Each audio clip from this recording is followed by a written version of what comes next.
ठीक है, इस वाले फिगर को चेंज कर लो, इसमें 180 माइनस 2i होगा, वो जल्दबाजी में गलत लिख दिया मैंने। ठीक है, अगर i आपका ग्रेटर देन IC है तो लाइट की रे अब टोटली इंटरनल रिफ्लेक्ट हो जाएगी, तो ये वाला एंगल भी क्या होगा, i होगा। लाइट को जाना चाहिए था u करके, यहां से एंगल रिफ्लेक्ट हो जाएगी, तो ये हो जाएगा 180 माइनस 2i।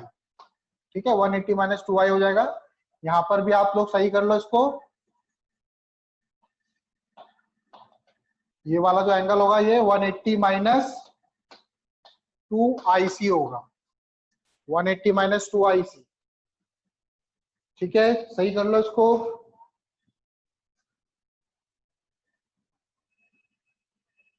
ठीक है, अब स्टार्ट करेंगे प्रिज्म, इसको रब कर रहा हूं मैं, इसको सही कर लेना।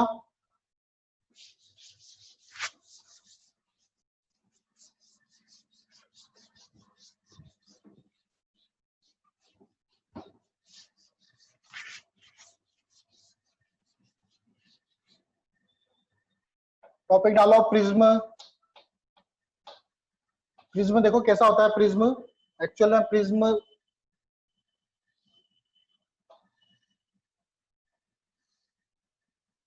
ठीक है, दो ट्राइंगल बनाओ ऐसे करके, इसको यहां से ज्वाइन करो, इसको यहां से ज्वाइन करो। ठीक है, तो ये जो शेप बनी ये आपकी प्रिज्म की शेप बनी। ठीक है, नाम लिख दो यहाँ पे A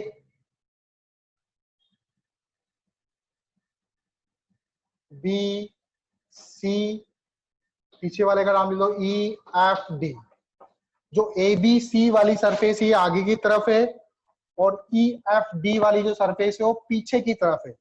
ठीक है, इमेजिन करो ABC आपके आगे की तरफ है और DEF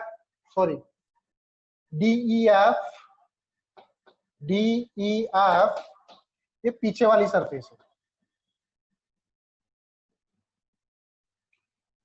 ठीक है, अब देखो अगर रे ऐसे करके कौन सी सरफेस पर, सरफेस ADEC किस सरफेस पे गिर रही है, सरफेस ADEC सरफेस पे गिर रही है, और कौन सी सरफेस से बाहर आ रही है, BCFE इस सरफेस से बाहर आ रही है।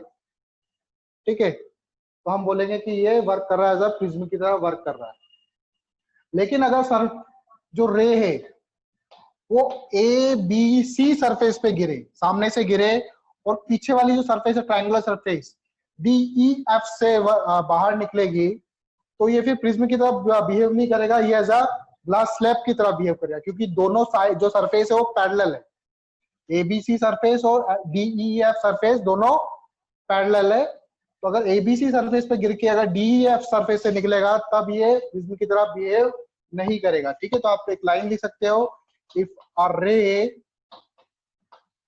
falls on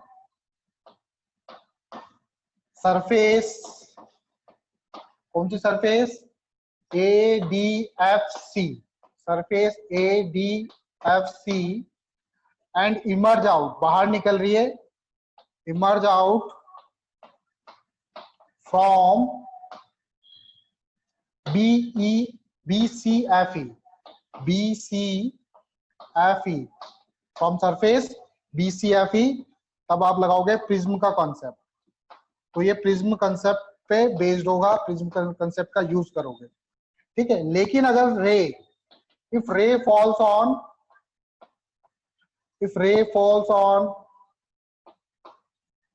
ABC,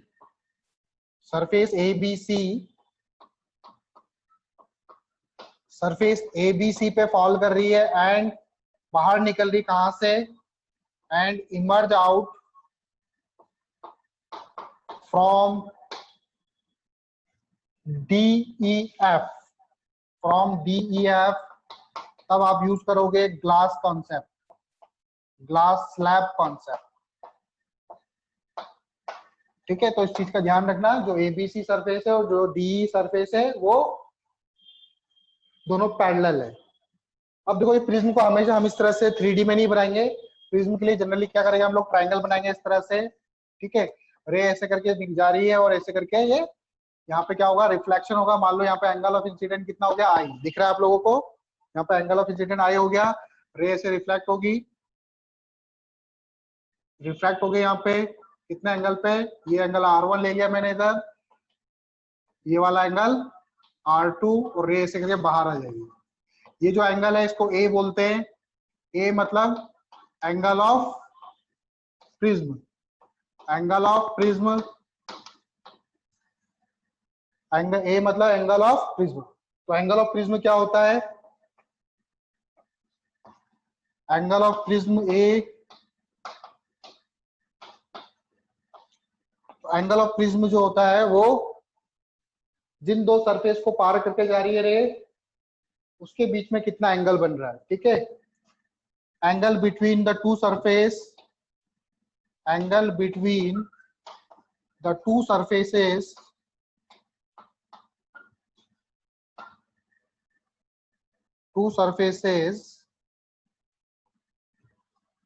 ठीक है, angle between the two surfaces of which light crosses, angle between the two surface of which light crosses, जिन दो सरफेस को लाइट पार करके जा रही है, उन दोनों सरफेसेस के बीच में जो एंगल बनेगा उसको हम बोलेंगे प्रिज्म एंगल। ठीक है, ये सब चीज नोट कर लो आप लोग, और कोई डाउट है तो पूछो। आगे देखते हैं अब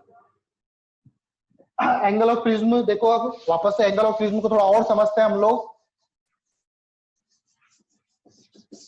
सपोज मत करो मेरे को एक प्रिज्म दे दिया,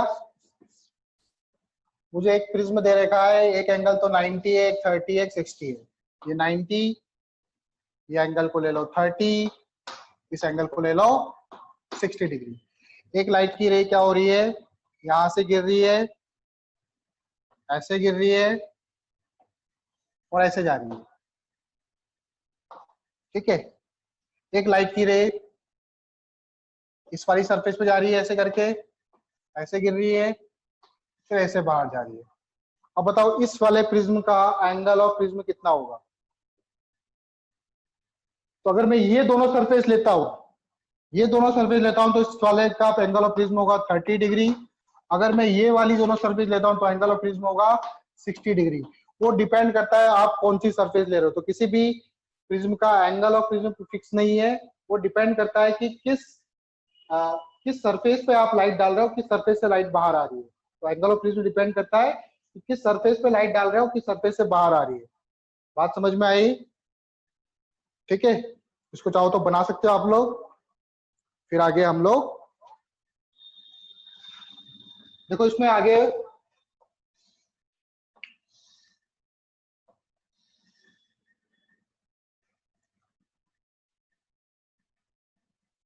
ये एंगल ए, लाइट की रे जा रही है, इंसिडेंट एंगल,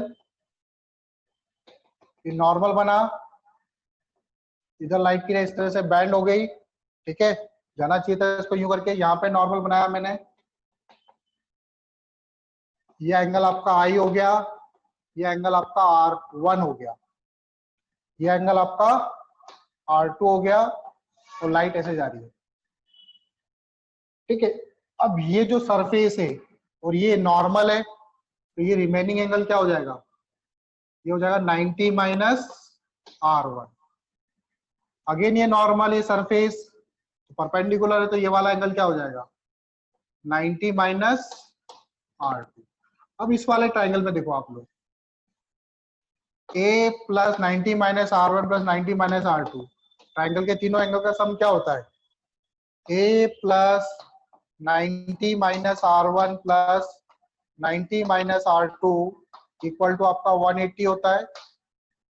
इधर 90 प्लस 90 180, इधर भी 180, तो 180 से 180 कैंसिल, तो क्या आ जाएगा यहाँ से R1 plus R2 equal to A आ जाएगा। तो आपको ये चीज याद रखनी है कि हमेशा ये चीज होगी कि R1 plus R2 angle of refraction जो होंगे वो उनका सम एंगल ऑफ प्रिज्म के बराबर होगा।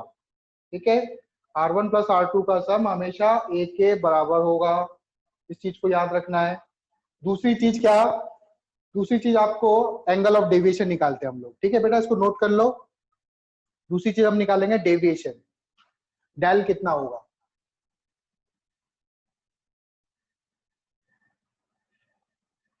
ठीक है, R1 plus R2 equal to ए हो गया हमारा। अब हम लोग निकालेंगे क्या कि लाइट की रे कितना डेविएट होगी, डेविएशन निकालेंगे कि प्रिज्म में से कितना डेविएशन आया।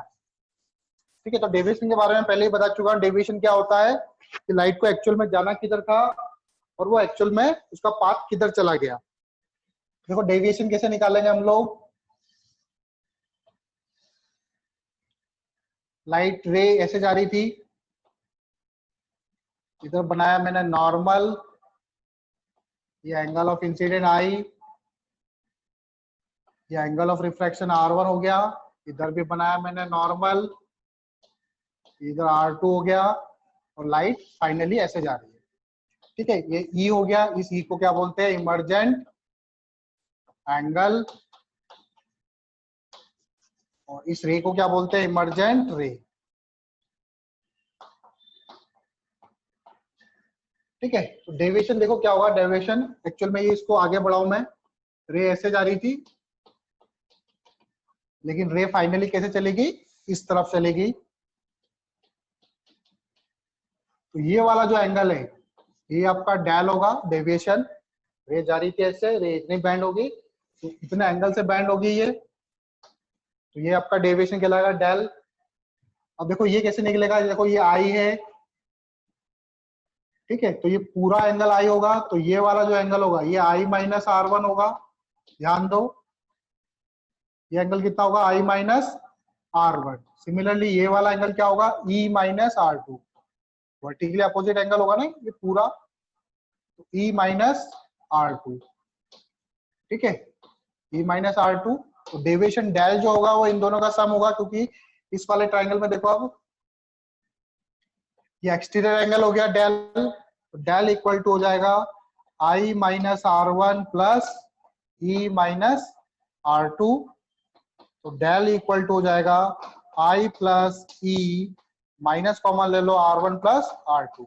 और R1 प्लस R2 भी मैंने बताया आप लोगों को, R1 प्लस R2 क्या होता है, R1 प्लस R2 तो आपका A होता है, तो A लिख देंगे हम लोग। क्यों, यहाँ पे रीजन लिख दो, क्योंकि R1 प्लस R2 का सम एंगल ऑफ प्रिज्म के बराबर होता है। तो आपका डेविएशन का फॉर्मूला है डेल बराबर I plus E minus A। ठीक है, सही बच्चे नोट करेंगे इसको, डेल बराबर आया I plus E minus A।